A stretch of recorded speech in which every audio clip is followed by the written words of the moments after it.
guys, gawa tayo ng hipon na bola-bola. I don't know no tawag ngayon, basta hipon siya ng maliliit. Tapos lagyan natin konting magic, minta, tapos lagyan natin ng sibuyas at saka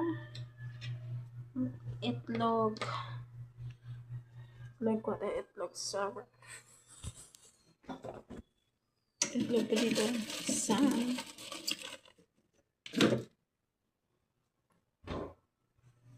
may itlog tayo. Lagyan natin ang itlog. Tsaka lagyan natin ang itlog.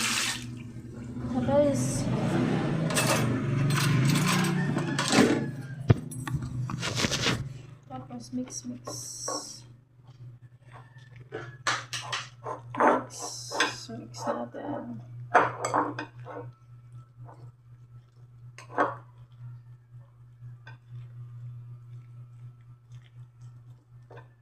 So, kalahati nito hipon na to. Babad natin siya sa asinan din. Gawin natin ng pag-uong. Ang kalahati na. Ayan, na-mix na siya dito. Tapos, dito lang to guys.